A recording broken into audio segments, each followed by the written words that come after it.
I'm Jim McHale, president of JP McHale Pest Management. I grew up along the Hudson River in a little town called Montrose, New York. Blue-collar town, a lot of fun, everybody kind of knew each other. My dad was a corrections officer at Sing Sing Correctional Facility. He did 30 years on the right side. My dad hooked up with Pat McCauley from Ossining Exterminating as a little side business. He was running a route for Mr. McCauley, and I used to ride with my dad. And I learned very quickly that this industry was all about people and relationships. And my dad, being from Ireland, had a gregarious personality, smart guy, knew how to handle people, kind of showed me the ropes that way.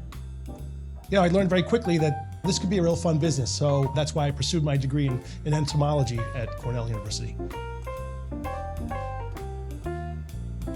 The big breakthrough was when I went down to Dallas, Texas. I think that was my first PestWorld experience. And I went down there, met pest control operators from all over the country, and some very successful ones, like way more successful than I could ever imagine.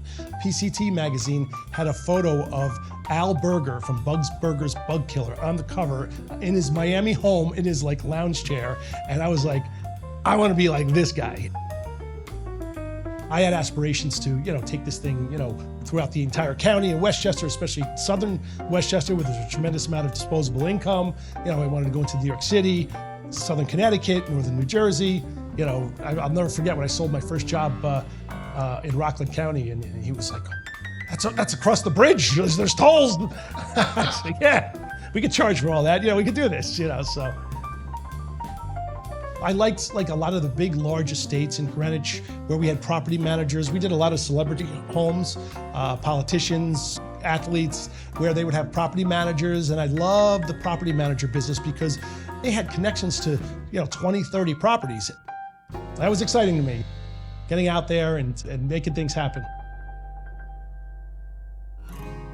We built the business up to almost $25 million, and the industry was consolidating, at a very fast pace. Interest rates were low, multiples were high.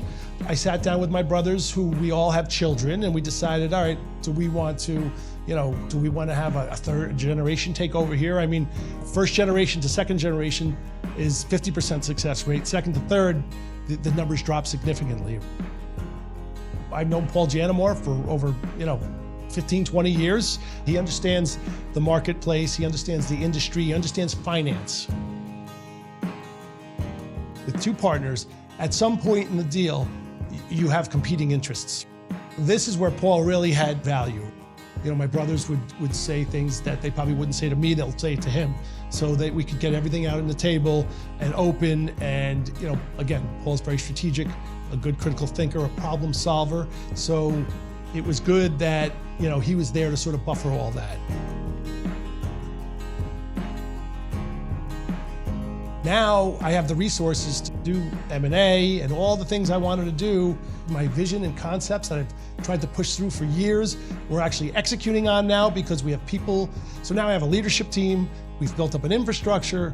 We're rolling up other companies. It's enabled me to sort of achieve some of the goals that I couldn't achieve on my own. It was a tremendous success, and I attribute a lot of it to Paul keeping it going. He just operates at a higher level, and I'm glad I know him. I like him a lot.